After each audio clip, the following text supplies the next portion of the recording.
नमस्कार दोस्तों, मेरा नाम है रंजित झारिया और स्वागत है आप सभी का आरके सिविल पाठशाला यूट्यूब चैनल पर। दोस्तों, आज के द हिंदू न्यूज़पेपर का हम एनालिसिस करने वाले हैं। तो आज देखा जाए, दो बड़े बड़े आर्टिकल हैं जिसका हम डिस्कशन करेंगे।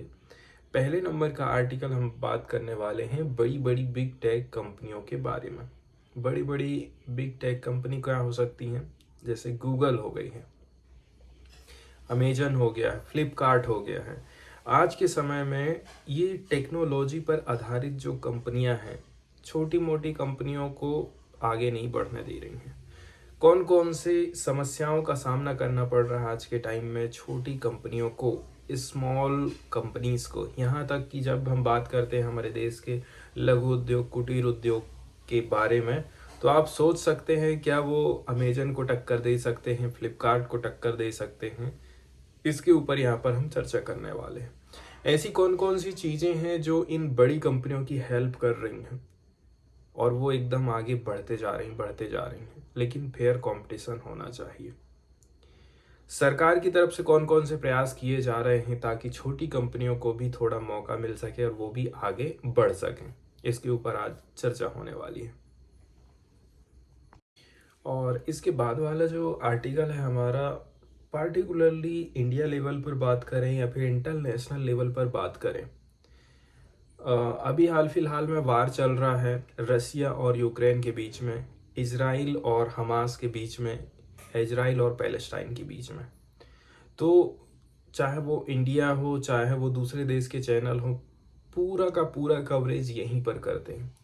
लेकिन वो लोग भूल जाते हैं कि इसके अलावा भी कहीं पर वायलेंस हो रहा है, कहीं पर वायलेंस की घटनाएं घटित हो रही हैं।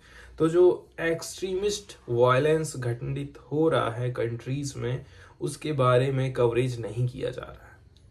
इससे दिक्कत ये हो जाती है, ना तो हमारा देश अच्छे से लड़ाई लड़ पाएगा और ना ही वर्ल्ड लेवल पर, इंटरनेशनल लेवल पर हम इस प्रकार की घटनाओं से लड़ाई लड़ सकते हैं। जैसे ही भारत आज़ाद हुआ है, आज़ादी के बाद से ही हम देखते हैं कि कई प्रकार के वायलेंस हमारे देश पर हुए हैं। कुछ लेफ्ट विंग है, कुछ राइट विंग है। कई प्रकार की हिंसक घटनाएं घटित हुई हैं, चाहे वो नक्सलवाद को लेकर के हो, ठीक है, चाहे वो खालिस्तान वाली डिमांड को लेकर के हो, या फिर जातिवाद को लेकर के होने वाले वायलेंस। नक्सलवाद, आतंकवाद, ये सारी चीज़ें जो अभी हो रही हैं, इनको कैसे करके हम रोक सकते हैं। तो अभी जितना भी न्यूज़ चैनल है ना, हम देखते हैं कि पार्टिकुलरली एशिया में जो वार चल रहा है, कॉन्फ्लिक्ट चल रहा है, उसी के ऊपर केंद्रित रहता है।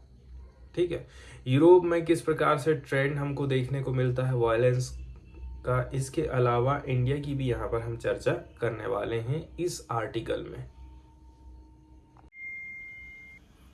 तो शुरुआत करते हैं दोस्तों इस आर्टिकल की, जो कि हमारे देश में या फिर इंटरनेशनल लेवल पर जो बिग टेक जाइंट्स हैं, बड़ी बड़ी जो टेक्नोलॉजी वाली कंपनियां हैं, जैसे कि अमेजन हो गया, फेसबुक हो गया, गूगल हो गया, माइक्रोसॉफ्ट, एप्पल, बिग टेक जो जाइंट्स हैं कैसे करके छोटी कंपनियों को दबाने का काम करती हैं। इन सब के चलते चलते जो छोटी मोटी कंपनियां हैं ना, वो ग्रो नहीं कर पा रही हैं, उनको उतना मार्केट नहीं मिल पा रहा है।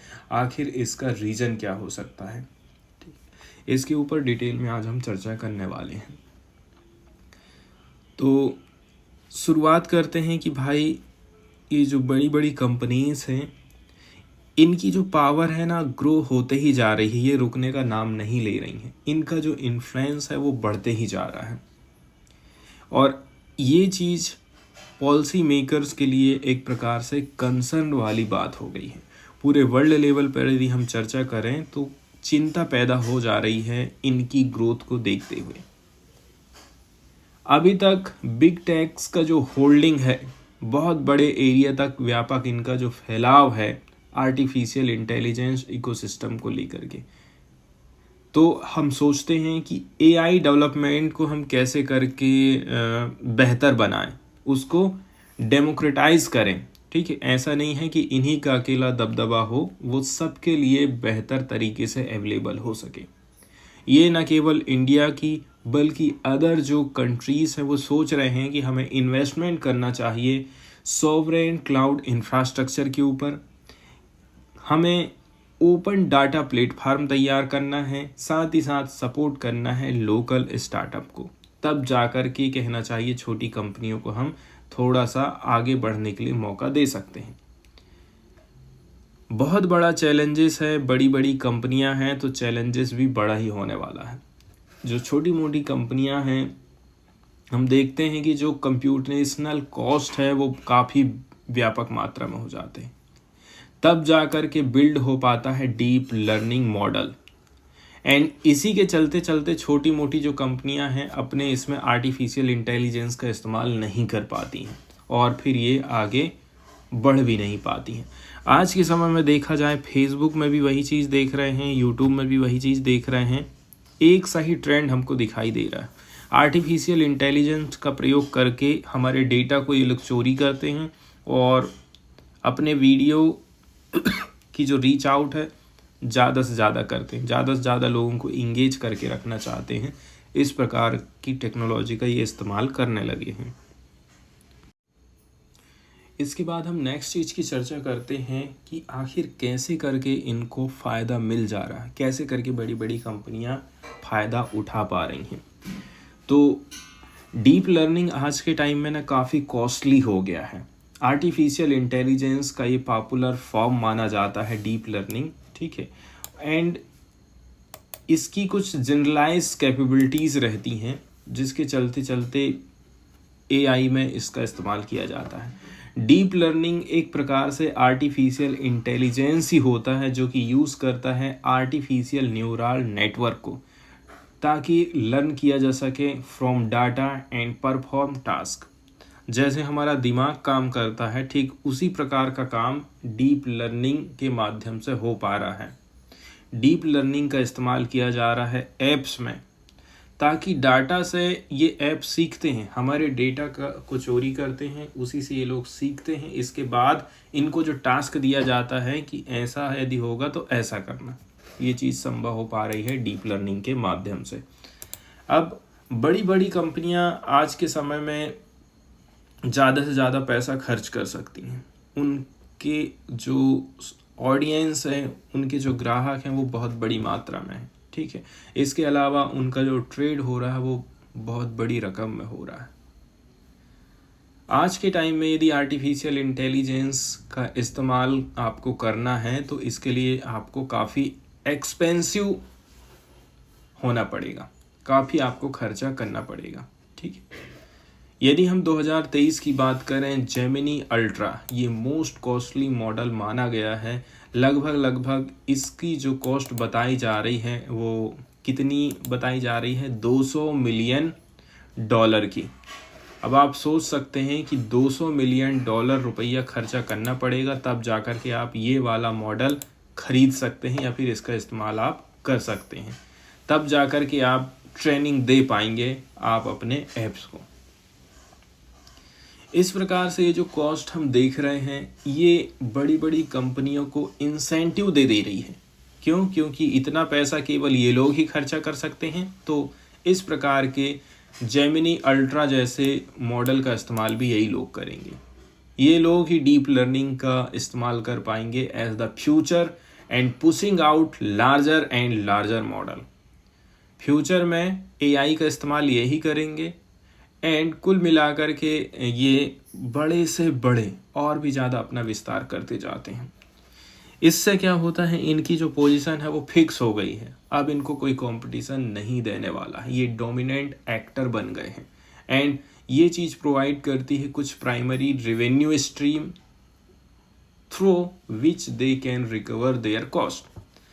इन्होंने इतना पैसा यदि खर्चा कर भी दिया है ना तो आने वाले टाइम पीरियड में ये लोग उसको रिकवर कर लेंगे। अभी हाल फिलहाल में देखा जाए कुछ रिसेंटली पॉलिसी प्रपोजल्स आए हैं। कौन कौन से प्रपोजल्स दिए गए हैं?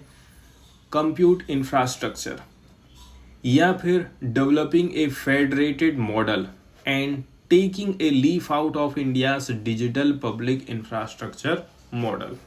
कुछ चीज़ें हैं जिनके ऊपर हमें ध्यान देने की ज़रूरत है, जैसे कि हमारा जो इंफ्रास्ट्रक्चर है उसके ऊपर थोड़ा हमें काम करना पड़ेगा। साथ ही साथ हमारा जो मॉडल अभी चल रहा है उसको हम कैसा करेंगे, फेडरेटेड मॉडल हमको बनाने की ज़रूरत है।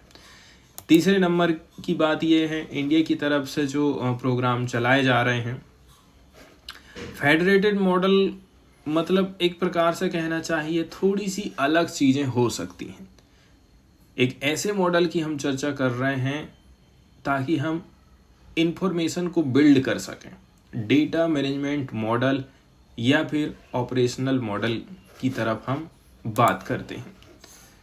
साथ ही साथ इंडिया का जो डिजिटल पब्लिक इंफ्रास्ट्रक्चर मॉडल है, इसके ऊपर भी हमें थोड़ा सा ध्यान देने की ज़रूरत है। हालांकि इतने प्रयास, इतने प्रपोजल यदि आए हैं 3 ठो हमारे पास में, तो ये कोई इनफ नहीं है।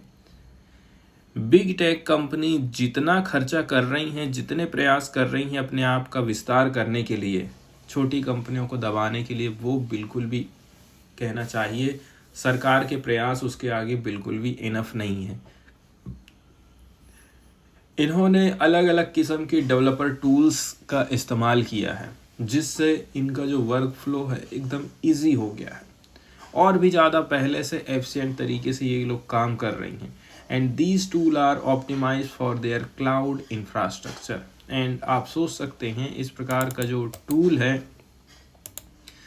इसको ये लोग ऑप्टिमाइज कर रहे हैं, ठीक है। इन्होंने इसको अनुकूलित कर लिया है अपने कहना चाहिए किसके हिसाब से, किसको, क्लाउड इंफ्रास्ट्रक्चर के हिसाब से।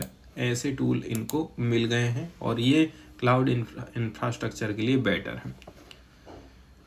तो कुल मिलाकर के देखा जाए ना, ये जो क्लाउड इंफ्रास्ट्रक्चर की हम बात कर रहे हैं, इसमें कुछ हार्डवेयर और सॉफ्टवेयर रहते हैं, इसमें कुछ कंपोनेंट हैं, इसमें कुछ एलिमेंट हैं that are required to provide cloud computing. कोई भी चीज़ की मुझे ज़रूरत है, मतलब मुझे कुछ कंपोनेंट चाहिए, मुझे कुछ एलिमेंट चाहिए ताकि मैं क्लाउड कंप्यूटिंग कर सकूं, तो वो सारी चीज़ें किसके अंतर्गत आ जाती हैं, क्लाउड इंफ्रास्ट्रक्चर के अंदर आ जाती हैं। इसमें क्या क्या चीज़ इंक्लूड हो सकता है, कंप्यूटिंग पावर होना चाहिए, नेटवर्किंग होना चाहिए, स्टोरेज होना चाहिए, एंड एक ऐसा इंटरफेस, ठीक, that enables user to access virtualise resources. And कुछ ऐसी चीज़ें जैसे कि मैं यदि गूगल का इस्तेमाल कर रहा हूँ तो मुझे कोई ऐसा लगे कि भाई कोई थर्ड पार्टी मेरे को असिस्ट कर रही है, वर्चुअलाइज रिसोर्सेज भी इसके अंतर्गत आ जाते हैं। किसके अंतर्गत, क्लाउड इंफ्रास्ट्रक्चर के अंतर्गत। इसके साथ ही साथ ये जो बड़ी बड़ी कंपनियां हैं, क्लाउड इंफ्रास्ट्रक्चर के अलावा भी कुछ कुछ और आगे बढ़ते जा रही हैं, जैसे कि लेटेस्ट एल्गोरिथमिक मॉडल का ये इस्तेमाल करती हैं। एल्गोरिदम का प्रयोग करता है यूट्यूब, आप एक जो वीडियो देखते हैं उसी हिसाब से फिर वीडियो दिखाना वो चालू कर देता है। इसके साथ ही साथ किसी इमेज को समझना, वीडियो का एनालिसिस करना, पहले की अपेक्षा आज के टाइम में ये लोग सरल बना दे रहे हैं। कैसे करके पॉसिबल हो जा रहा है, ठीक है। इसके साथ ही साथ ये कुछ ऐसे टूल्स का इस्तेमाल करते हैं जिससे जो डाटा प्रिपरेशन है वो काफ़ी सिंपल हो जाता है। हमारे पास हम लोगों का जितना भी डाटा है उसको कलेक्ट करना एकदम सरल बना लिए हैं। साथ ही साथ बिग टेक का जो एंड टू एंड सर्विसेज है ये ऑफर करता है, डेवलपमेंट को और भी ज़्यादा इन्होंने चीपर बना दिया है, ईजियर बना दिया है, ठीक है। एंड इसका मतलब ये है हमें ये चीज़ सस्ती पड़ रही है तो हम दूसरी तरफ नहीं जाएंगे, ऐसा हो गया है। इसके बाद हम देखते हैं कि जो बिग टेक जाइंट है ये डेटा को लेकर के अपनी मोनोपोली बना रहे हैं। ये जो कंपनीज हैं वो एक्सेस करती हैं कंटिन्यूअस डेटा स्ट्रीम को, अलग अलग डोमेन में, सोशल इंट्रैक्शंस में एंड जियोग्राफीज में, हर जगह का ये डाटा उठा करके अपने पास रखते हैं, कंटिन्यू उसका इस्तेमाल करते हैं। तो ये कोई आश्चर्य वाली बात नहीं है कि बहुत सारी जो स्मॉलर एआई कंपनीज हैं, ठीक है, आर्टिफिशियल इंटेलिजेंस कंपनीज हैं, find there and game is to sell to big, further entrenching the cycle of dominance. अब छोटी कंपनियों के लिए तो एक ही ऑप्शन बच गया है कि भाई अब हम हमारा खर्चा ही नहीं चला पा रहे हैं, काम करते हैं, हमें खरीद लो।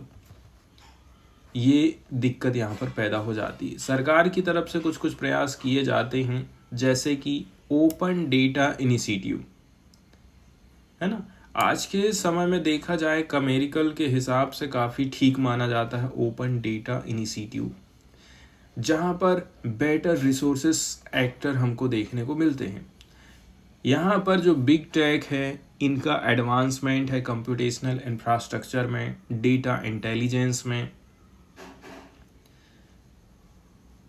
तो ये अपने आप को कहना चाहिए ऐसी पोजीशन में ला लिए हैं, बेटर इनके पास में ओपन डाटा आर्किटेक्चर है। इसके बाद हम देखते हैं जो शिफ्ट है डीप लर्निंग की तरफ में आज के टाइम में बढ़ते जा रहा है। जो मोस्ट पॉपुलर फॉर्म है किसका, एआई का, has also made that commercial firm particularly big tech now dominate AI. तो एआई की तरफ में सब लोग आगे बढ़ते जा रहे हैं, क्योंकि आगे चल कर के जो ज़माना है वो भी आर्टिफिशियल इंटेलिजेंस का ज़माना होने वाला है।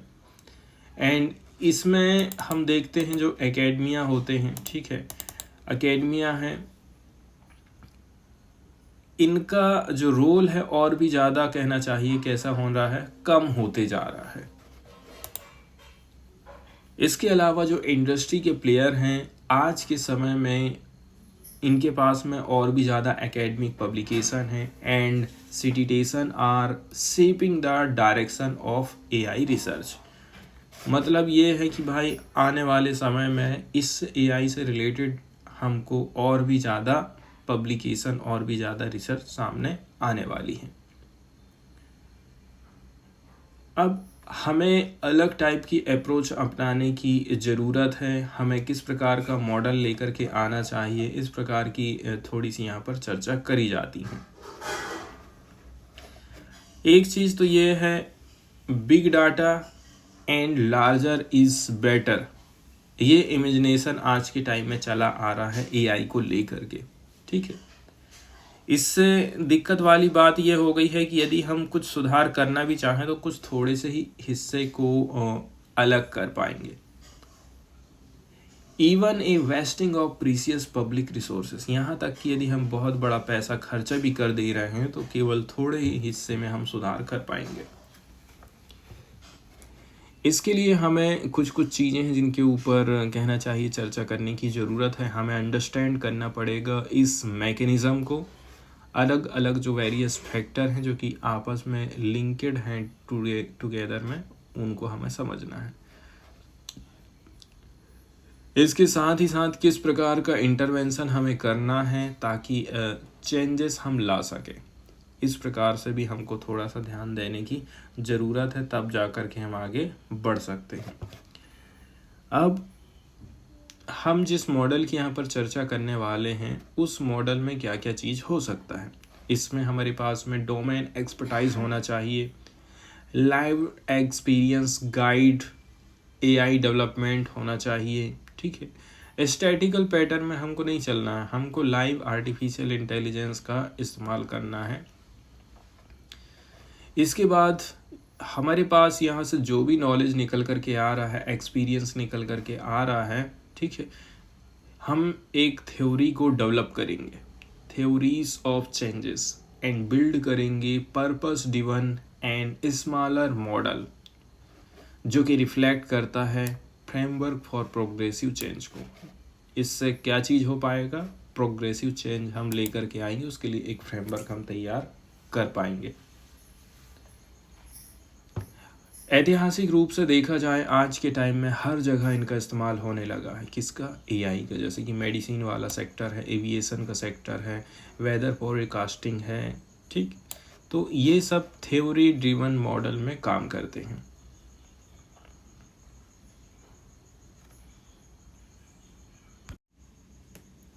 दोस्तों, इस आर्टिकल के माध्यम से हम चर्चा करने वाले हैं, अभी हाल फिलहाल में देखा जाए रसिया और यूक्रेन के बीच में युद्ध चल रहा है, इजराइल और पैलेस्टाइन के बीच में युद्ध चल रहा है। तो न्यूज़ चैनल वाले ज़्यादातर इस चीज़ को ही कवरेज कर रहे हैं, लेकिन जो डोमेस्टिक लेवल पर वायलेंस हो रहा है, कहीं पर एक्सट्रीमिस्ट वायलेंस हो रहा है, उसकी तरफ से न्यूज़ चैनल वालों का ध्यान हट गया है। ध्यान हट गया है, इसका मतलब ये है हमारे यहाँ जो पॉलिसी मेकर्स हैं, हमारे जो लीडर्स हैं, वो लोग भी इसके ऊपर फिर ध्यान नहीं देते हैं, ना तो लोग इसकी डिमांड करते हैं। तो इसी के ऊपर आज हम चर्चा करने वाले हैं। जैसे कि हाल फिलहाल में जो वायलेंस हमको देखने को मिल रहा है, particularly domestic terrorism and violent extremism हमको देखने को मिल रहा है। इंडिया जब आज़ाद हुआ, आज़ादी के बाद से ही हम किस प्रकार की चीज़ों को, वायलेंस को फेस किए हैं, इसके ऊपर यहाँ चर्चा होती है। यूरोप में भी अलग अलग किस्म का वायलेंस देखने को मिला, एंड इंडिया में कुछ प्रोटेस्ट भी हमको देखने को मिला है ना। जब राइट विंग की तरफ से कोई वायलेंस चालू हो जाए तो फिर इंडिया में प्रोटेस्ट भी हमको देखने को मिले। आज के टाइम में यदि हम जैसे कि चर्चा कर लें, आज के टाइम पीरियड में सरकार के ऊपर आरोप लगाया जाता है कि ये दो धर्म के लोगों को आपस में लड़ाने का काम कर रही, दो जाति के लोगों को आपस में लड़ाने का काम करती, बस हो गया। और यही चीज़ न्यूज़ चैनल वाले भी दिखाते हैं, हर जगह हिंदू मुस्लिम, और इसी के चलते चलते फिर वायलेंस हो जाता है। कहीं पर कोई रैली निकाल रहा है तो पत्थरबाजी चालू हो गई ऊपर से।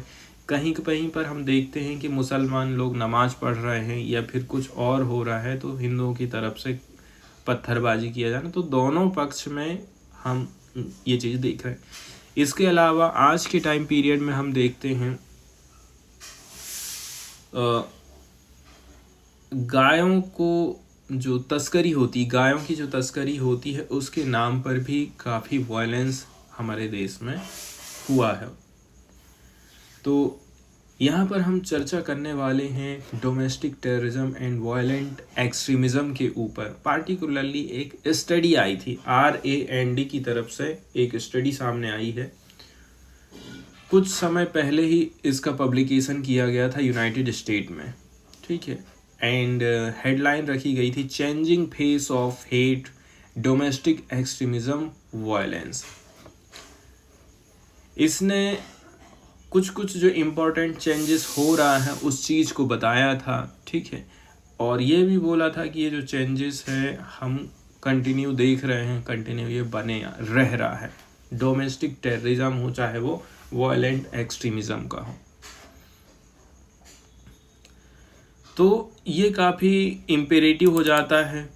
इम्पेरेटिव हो जाता है का मतलब हो जाता है कि वाइटल इम्पोर्टेंस, क्रूशियल हो जाता है, इम्पोर्टेंट हो जाता है इन्फोर्समेंट एजेंसी को कि आप प्रॉपर तरीके से अंडरस्टैंड करेंगे किस प्रकार का चेंजेस हमारे देश में देखने को मिल रहा है, ताकि फ्यूचर की जो इवेंचुअलिटीज़ है उसको आप बेटर तरीके से हैंडल कर पाएंगे, ठीक है। अब हम बात करें यदि अर्ली पोस्ट इंडिपेंडेंस हिस्ट्री की, भारत कौन कौन सी चीज़ों को अभी तक झेला है। इंडिया के बाद से ही हमने जो है कम्युनल वायलेंस झेले हैं। कभी जाति के आधार पर वायलेंस हो रहा है, कभी धर्म के आधार पर वायलेंस हो रहा है। कहीं कहीं पर हमको कम्युनिस्ट मूवमेंट भी देखने को मिला है, जहाँ पर एक राज्य कहता है कि नहीं, हमें अलग देश का दर्जा दे दो, ठीक है, या कहीं कोई जिला बोल रहा है हमें राज्य बना दो। इस प्रकार साथ ही साथ सरकार को सीधे सीधे चुनौती देना, सरकार को हथियार उठा करके उसको कहना चाहिए सत्ता पाने की कोशिश करना, आप ये बोल सकते हैं। एक जो कम्युनिस्ट मूवमेंट की हम चर्चा करने वाले हैं वो है तेभागा मूवमेंट, वेस्ट बंगाल में चला था, ठीक है। इसके अलावा कम्युनिस्ट लोग और भी ज़्यादा हमको बढ़ते हुए दिखाई दिए थे तेलंगाना में 1940 के दशक में।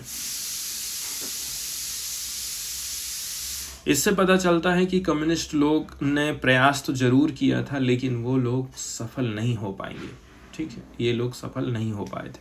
1960 के दशक में यदि हम बात करें, ठीक है, till the end of 20th century communist extremism did prove to be a major bane for Indian state.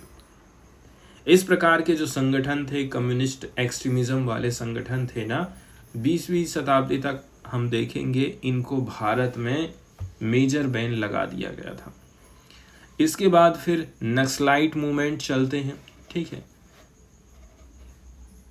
इसके बाद हम देखते हैं कि देश के जो यूथ लोग हैं तेजी के साथ में नक्सलाइट मूवमेंट के साथ में जुड़ रहे थे हमारी कंट्री में, ठीक है। और कुल मिलाकर के कुछ भी नहीं है, माइंडलेस वायलेंस हमारे देश में काफ़ी मात्रा में हुआ है। तो जो लेफ्ट विंग एक्सट्रीमिस्ट जिसको हम बोल सकते हैं या फिर नक्सलाइट मूवमेंट बोल सकते हैं, इसने इस्टेब्लिश कर लिया था काफ़ी साइजेबल पॉकेट ऑफ इन्फ्लुएंस को। कई सारे राज्यों में ये फैल चुका था, जैसे कि वेस्ट बंगाल है, आंध्र प्रदेश है एंड केरला है। फिर अभी तक तो हम लेफ्ट विंग की बात करें हैं, लेकिन अब राइट विंग फिलॉसफी के चलते चलते भी वायलेंस हुआ है। कुछ ट्रेंड हमको यूरोप में देखने को मिला है, जैसे कि जीनोफोबिक इन जर्मनी, ठीक है। जर्मनी में राइट विंग की तरफ से क्या चीज़ हमको देखने को मिल रहा है, इसके अंतर्गत देखिए तो जो पार्टिकुलरली पॉपुलेशन है इसको कॉन्स्टेंटली कहा जाता है रिस्ट्रिक्टिंग इमिग्रेशन। जैसे अमेरिका में भी हम ये चीज़ देखते हैं, हमारे देश के ही लोगों के लिए है सब चीज़, दूसरे देश वाले आ रहे हैं और ये लोग लूट लाट के लेके जा रहे हैं, हमारे जो रिसोर्सेज हैं वो कम पड़ जा रहे हैं। इस प्रकार की सोच विचार हमको जर्मन पॉपुलेशन में देखने को मिली थी। एंड बाहर के जो लोग हैं आ कर के कहना चाहिए जर्मन की सिटीजनशिप ले लेते हैं, हम लोगों के जो अधिकार हैं फिर कम होते जाते हैं, ठीक है। उनकी संख्या बढ़ती जाएगी, हमारी संख्या कम हो जाएगी, इस प्रकार से कहना चाहिए ये राइट विंग फिलॉसफी हमको देखने को मिलती है। और फिर इसी के चलते चलते भी वायलेंस होना जाहिर सी बात है।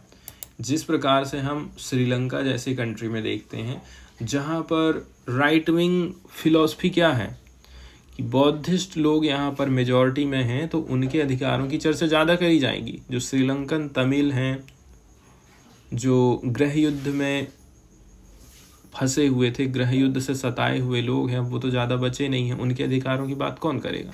यहाँ से भी राइट विंग एक्सट्रीमिज़म हमको देखने को मिलता है। एंड यहाँ की जो जर्मनी की डोमेस्टिक पॉलिटिक्स है ना, ये भी काफ़ी हाईली पोलराइज्ड मानी जाती है, ठीक है। इसमें भी आप वही बोल सकते हैं जैसे कि हमारे यहाँ पर मीडिया पोलराइज्ड हो गई है आज के टाइम में। फ्रांस में भी कुछ चीज़ें हमको देखने को मिली थी। फ्रांस का भी जो फ्यूचर है किस चीज़ को लेकर के, राइट विंग एक्सट्रीमिज़म को लेकर के काफ़ी अनसर्टेन रहा है। इससे फ्रांस की जो इमेज है ना काफ़ी ज़्यादा कहना चाहिए डैमेज हुई थी। ये इस प्रकार का जो ट्रेंड हम देख रहे हैं डोमेस्टिक राइट विंग वायलेंस का, ये न केवल वर्ल्ड लेवल पर यूरोप में अकेले में है बल्कि और भी अदर कंट्रीज़ में हमको देखने को मिलता है। ब्रेग्जिट वर्डिक्ट 2016 की यदि हम बात करें, ठीक है, कहाँ की, यूनाइटेड किंगडम की, ये एक अर्लियर पॉइंटर माना जाता है जहाँ पर शिफ्ट देखने को मिला था political centre rightward in the Europe. कुल मिलाकर के जो राजनैतिक सोच विचार है, राइट विंग के क्या विचार हो सकते हैं, उसी की तरफ लोग ज़्यादा लोगों का झुकान रहा है। अब जिहादिस्ट सिंपैथाइजर्स इन वेस्ट की बात करी जाती है। वेस्टर्न पार्ट में जिहादिस्ट सिंपैथाइजर्स अभी हाल फिलहाल में यदि हम देख लेना, जैसे कि बहुत सारे लोग क्या काम करते हैं आज के टाइम में, अभी इजराइल और पैलेस्टाइन के बीच में युद्ध चल रहा है ना, तो कुछ लोग हो सकता है कि पैलेस्टाइन को सपोर्ट करें क्योंकि बहुत ज़्यादा वायलेंस हो रहा है, निर्दोष लोग मारे जा रहे हैं, अब ये वायलेंस रुकना चाहिए। क्या हो गया, जिहादिस्ट सिंपैथाइजर्स हमको देखने को मिल गए वेस्ट में। इसके बाद कुछ चीज़ें हैं जैसे कि misinformation and disinformation, इससे भी हमारे देश में वायलेंस हो जाता है। कैसे करके वायलेंस हो जाता है, गाय की तस्करी हो नहीं रही है लेकिन कोई मुसलमान दिख गया है ट्रक में और पता भी नहीं है कि पीछे क्या है क्या नहीं है, शक के आधार पर मार देना, ठीक है। तो इस प्रकार के भी violence, right wing extremism violence हमको देखने को मिलता है। इसके अलावा भी हमारे इंडिया में क्या चीज़ हो सकता है, जैसे कि आज के टाइम में बहुत सारे जो राज्य हैं इस प्रकार का कानून लेकर के आ रहे हैं जिससे हिंदू और मुसलमान में शादी होना आज के टाइम में बहुत मुश्किल हो गया है। मुश्किल इसलिए हो गया है क्योंकि बहुत सारी सर्टिफिकेशन की ज़रूरत पड़ेगी, आपको ऑफिस के चक्कर काटने पड़ेंगे, आपको प्रूव करना पड़ेगा कि लड़का जो है ज़बरदस्ती धर्म परिवर्तन नहीं करा रहा है शादी के बहाने से, तब जाकर के शादी हो पाएगी। अब ये जो चीज़ है यदि यही व्यापक लेवल पर हो जाए, मुसलमान लोगों को ये कानून पसंद नहीं आए, तो यहाँ से भी कहना चाहिए वायलेंस हो सकता है। इसके बाद इस्लामिक स्टेट किस प्रकार से राइज हुआ इसके बारे में भी यहाँ पर बताया जाता है। तो ये कुछ ऐसी चीज़ें थी जहाँ से मीडिया का ध्यान एकदम हट गया है, क्योंकि सब लोग कहाँ पर फोकस कर रहे हैं, सीधे सीधे वार की जब बातचीत करते हैं। इंडिया में देखा जाए राइट विंग की तरफ से कुछ कदम उठाए गए हैं, ठीक है। अब ये कदम ऐसे उठाए गए हैं कि जो दो ग्रुप है उनमें लड़ाई झगड़ा हो सकता है, वायलेंस हो सकता है। जैसे कि पॉपुलर फ्रंट ऑफ इंडिया जो संगठन है उसको सरकार ने बैन कर दी। सोशल डेमोक्रेटिक पार्टी ऑफ इंडिया है, इनके ऊपर यदि वो बैन लगा रहे हैं, ठीक है, तो ये क्या है, प्रो राइट विंग एक्सट्रीमिस्ट मुस्लिम बॉडीज थी, सरकार इनके ऊपर यदि बैन लगाती है तो हमारे देश की जो जनता है उसको लगता है कि नहीं ये गलत है, तो वो क्या बोलेगी, सरकार को बोलेगी कि आपका ये जो बैन है गलत है, लोग सड़कों पर उतर जाएंगे, प्रोटेस्ट करने लग जाएंगे। इस प्रकार से प्रोटेस्ट हमको देखने को भी मिला था जब पीएफआई और एसडीपीआई को बैन किया गया था।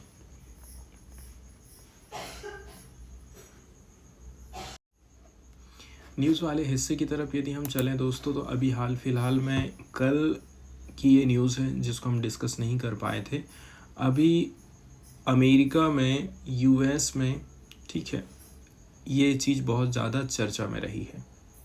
यूएस ने आरोप लगाया है गौतम अडानी को, ठीक है, एंड इस चीज़ को यहाँ पर हम एक्सप्लेन कर रहे हैं। तो दुनिया के 18वें और देश के दूसरे सबसे अमीर शख्स गौतम अडानी के खिलाफ न्यूयॉर्क की फेडरल कोर्ट में इंडायरेक्टमेंट दर्ज हुआ है। मतलब उनके खिलाफ अभियोग दर्ज हुआ है और उन पर आरोप लगाया गया है कि उन्होंने भारत में सौर ऊर्जा का कॉन्ट्रैक्ट पाने के लिए सरकारी अधिकारियों को 26 करोड़ डॉलर की रिश्वत दी थी।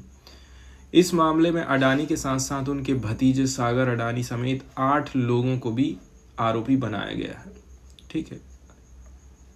तो गौतम अडानी के साथ साथ किस किस पर आरोप लगे हैं यहाँ पर हम बताए हैं कि कम से कम 8 लोग और भी शामिल हुए हैं। यदि हम इसके मामले की बात करें कि इस मामले की शुरुआत कहाँ से हुई थी, तो अमेरिका के जो सिक्योरिटीज़ एंड एक्सचेंज कमीशन है, इसने देश में 12 गीगावाट की एनर्जी का एक प्रोजेक्ट हमको चाहिए, इसका एक टेंडर निकाला। फिर सिक्योरिटी एक्सचेंज एंड कमीशन ने क्या बोला, गौतम अडानी और सागर अडानी ने $750 मिलियन का बॉन्ड बेचने के दौरान इन्वेस्टर से ये दावा किया था कि उनकी कंपनी का भ्रष्टाचार से कोई वास्ता नहीं, ना ही अडानी ग्रीन के अधिकारी कभी भी रिश्वतखोरी के मामले में शामिल रहे हैं। तो इन सभी आरोपियों ने भारत के सरकारी अधिकारियों को मोटी रकम की रिश्वत देने की पेशकश करी थी। मतलब कुल कितना रुपए हो सकता है, लगभग $250 मिलियन बताया जा रहा है। आंध्र प्रदेश के जो अधिकारी हैं उनको अकेले कितना 1750 करोड़ रुपए देने की पेशकश करी गई है, ठीक है। तो अधिकारियों को रिश्वत देने का वादा कर दिया गया। तो 2021 से 2022 के बीच कुछ राज्यों की जो बिजली वितरण कंपनी है बिजली खरीदने को मान भी गई। इसके अलावा खुद भी गौतम अडानी कई बार बिजली वितरण कंपनियों के अधिकारियों से मिले भी थे। जब भी रिश्वत का जिक्र होता था तो ये सभी कोड नेम में बातें किया करते थे। इस प्रकार से यहाँ पर बताया जाता है। इसके बाद नेक्स्ट वाली जो न्यूज़ हम यहाँ पर डिस्कस करने वाले हैं दोस्तों, वो COP29 की बैठक से रिलेटेड है। हाल फिलहाल में देखा जाए क्लाइमेट चेंज से लड़ाई लड़ने के लिए COP कॉन्फ्रेंस ऑफ पार्टीज़ की 29वें नंबर की बैठक चल रही है बाकू अजरबैजान में। तो सबसे बड़ा जो चर्चा का विषय रहता है वो है क्लाइमेट चेंज से लड़ाई लड़ना है तो हमारे पास में फाइनेंस होना चाहिए। ठीक है, जब तक फाइनेंस नहीं रहेगा, अमीर देश तो कुछ कर सकते हैं लेकिन गरीब देश वो टेक्नोलॉजी नहीं डेवलप कर पाएंगे, क्योंकि अभी उनको अपने देश के पेट पालने की समस्या है। इसलिए साथ ही साथ अमीर देशों ने ज़्यादा योगदान दिया है क्लाइमेट चेंज लाने के लिए। वो लोग ऑलरेडी से डेवलप हो चुके हैं, इतना ज़्यादा इंडस्ट्रियलाइजेशन कर चुके हैं और उसी के चलते चलते इतना ज़्यादा पोल्यूशन भी हुआ है, तो उन लोगों को ज़्यादा पैसा देना चाहिए। डेवलप्ड कंट्री का कहना है कि हम जो है 250 बिलियन डॉलर से भी ज़्यादा पैसा देंगे आपको 2035 तक। मतलब न्यू जो कलेक्टिव क्वांटिफाइड गोल है क्लाइमेट फाइनेंस के अंतर्गत, शॉर्टकट में इसको NCGQ के अंतर्गत ये लोग कितना पैसा दे रहे हैं, 250 बिलियन डॉलर देंगे 2035 तक, जबकि 700 बिलियन डॉलर की ज़रूरत पड़ेगी 2030 तक डेवलपिंग कंट्रीज़ को। लेकिन रियल में देखा जाए इतने पैसे से भी कुछ नहीं होने वाला है। 2035 तक 1.3 ट्रिलियन डॉलर की ज़रूरत है, तब जाकर के गरीब देश लड़ाई लड़ सकते हैं, किससे, क्लाइमेट चेंज से। एंड वहीं यदि हम बात करें 250 बिलियन डॉलर तो पर ईयर चाहिए, कब तक, 2035 तक डेवलपिंग कंट्रीज़ को। ठीक है, ताकि वो क्लाइमेट एक्शन ले सके। नेक्स्ट वाली जो न्यूज़ यहाँ पर हम डिस्कस करने वाले हैं दोस्तों, वो GRAP स्टेज 4 से रिलेटेड है। अभी हाल फिलहाल में देखा जाए दिल्ली में एयर पॉल्यूशन बहुत ज़्यादा हो गया है। ऐसे में सरकार को कुछ एक्शन लेना पड़ेगा, तब जाकर के इसके असर को कम किया जा सकता है। जैसे कि भारी वाहनों की आवाजाही को बंद करना, जो मालगाड़ियां हैं उनका आवाजाही को आप रोक दीजिए शहर के अंदर। कंस्ट्रक्शन का जो काम हो रहा है उसको रोक दीजिए। इसके अलावा भी जो फैक्ट्रीज़ हैं जो ज़्यादा पॉल्यूशन फैला रही हैं, आप उनको रोकना पड़ेगा। गाड़ियां जो पॉल्यूशन फैला रही हैं उनको आप बोलिए कि भाई आप सरकारी साधनों का इस्तेमाल करिए, कार से मत जाइए। ठीक है, या फिर ऑड इवन जैसी चीज़ों को लागू करना, ये कुछ प्रयास हो सकते हैं। इसी प्रकार के प्रयास किए जाते हैं GRP के अंतर्गत, जिसको हम बोलते हैं graded response action plan. GRP का मतलब ये है कुछ इमरजेंसी में हमको कदम उठाना है ताकि और भी ज़्यादा एयर की जो क्वालिटी है वो ख़राब ना हो, पार्टिकुलरली दिल्ली NCR रीजन में। इस प्रकार के जो उपाय हैं सुप्रीम कोर्ट ने 2016 में बोला था एंड इसको नोटिफाई किया गया था 2017 में। तो जो प्लानिंग है उसको फॉर्मुलेट किया गया था, बहुत सारी मीटिंग रखी गई थी। एनवायरनमेंट पॉल्यूशन अथॉरिटी, मतलब मीटिंग किसके बीच में हुई थी, एनवायरनमेंट पॉल्यूशन अथॉरिटीज़ के बीच में, स्टेट गवर्नमेंट के बीच में, एंड एक्सपर्ट लोग बैठे थे, तब जा कर के ये प्लान तैयार हुआ था। तो ये जो प्लानिंग रहती है ना, ये केवल और केवल इमरजेंसी मेजर्स उपाय के तौर पर काम करती है। ठीक है, इसमें कौन से प्लान को इंक्लूड नहीं किया जाता है, इसमें जो अलग अलग स्टेट गवर्नमेंट प्रयास कर रहे हैं उनको हम शामिल नहीं करते हैं। थ्रू आउट जो आप साल भर में प्रयास कर रहे हैं उसको इंक्लूड नहीं किया जाता है। जैसे कि industrial, vehicular and combustion emission के लिए आपने साल भर जो प्रयास किए हैं वो इसमें नहीं आते। वहीं यदि हम बात करें, ग्रैप जो है इंक्रीमेंटल टाइप का रहता है, मतलब लेवल में हमने इसको बांट दिए हैं।